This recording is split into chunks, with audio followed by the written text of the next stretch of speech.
गुरुवार 13 फरवरी 2025 को मध्य म्यूनिख में एक ड्राइवर ने यूनियन प्रदर्शन में कार चला दी, जिससे बच्चों सहित कम से कम 28 लोग घायल हो गए। अधिकारियों ने कहा कि माना जा रहा है कि यह एक हमला था। संदिग्ध, एक अफगान शरण चाहने वाला, को गिरफ्तार कर लिया गया। ये घटना हाल के महीनों में आप्रवासियों से जुड़े हमलों की एक श्रृंखला के बाद हुई है, जिसने जर्मनी के 23 फरवरी के चुनाव के अभियान में प्रवासन को सबसे आगे बढ़ा दिया है।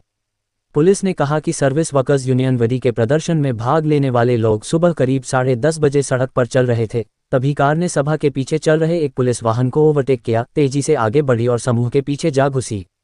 उप पुलिस प्रमुख क्रिश्चियन ह्यूबर ने कहा कि अधिकारियों ने कार पर गोली चलाने के बाद संदिग्ध को गिरफ्तार कर लिया।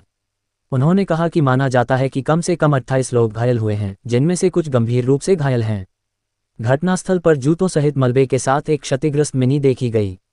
श्री ह्यूबर ने कहा, संदिग्ध 24 वर्षीय अफगान शरण चाहने वाला था। बवेरिया के राज्य के आंतरिक मंत्री जोआचिम हेरमैन ने कहा कि अधिकारियों को चोरी और नशीली दवाओं के अपराधों के संबंध में उसकी जानकारी थी, लेकिन उन्होंने अधिक विवरण नहीं दिया। राज्य के न्याय मंत्री जॉर्ज ईसेनरेच ने कहा कि अभियोजकों का विभाग, जो चरमपंथ और आतंक की जांच करता है, मामले को देख रहा है। बवेरियन गवर्नर मार्कस सॉडर ने घटनास्थल पर संवाददाताओं से कहा, यह बेहद भयानक है। हम पीड़ितों के साथ महसूस करते हैं, हम पीड़ितों के लिए प्रार्थना कर रहे हैं, हमें पूरी उम्मीद है कि वे सभी ऐसा करेंगे। श्री सॉडर ने कहा, यह एक हमला होने का संदेह है, बहुत कुछ इसी ओर इशारा करता है। मेयर डाइटर राइटर ने कहा कि वह इस घटना से गहरे सदमे में हैं। उन्होंने बताया कि घायलों में बच्चे भी शामिल हैं। म्यूनिख की घटना बवेरिया के अस्चेफेनबर्ग में चाकू से किए गए हमले में 2 साल के लड़के और एक व्यक्ति की मौत के 3 हफ्ते बाद हुई है। एक अफगान जिसका शरण आवेदन अस्वीकार कर दिया गया था, उस हमले का संदिग्ध था, जिसने जर्मन चुनाव अभियान के केंद्र में प्रवासन को प्रेरित किया।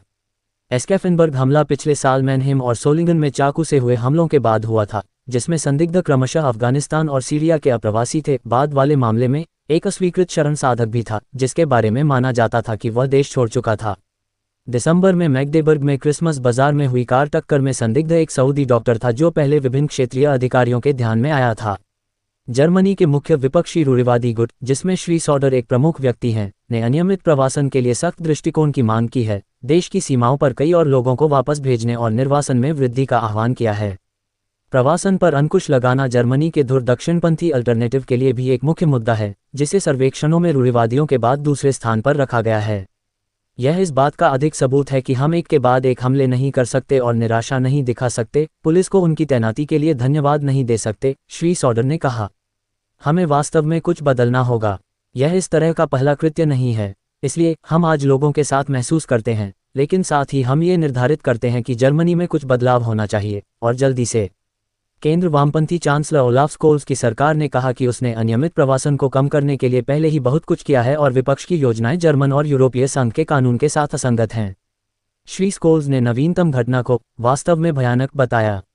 उन्होंने कहा, जर्मनी में अपराध करने वाले किसी भी व्यक्ति को न केवल कड़ी सजा दी जाएगी और उसे जेल जाना होगा, बल्कि यह उम्मीद करनी चाहिए कि वह जर्मनी में अपना प्रवास जारी नहीं रख सकेगा, और यह बात उन देशों पर भी लागू होती है जहां लोगों को वापस भेजना बहुत मुश्किल है।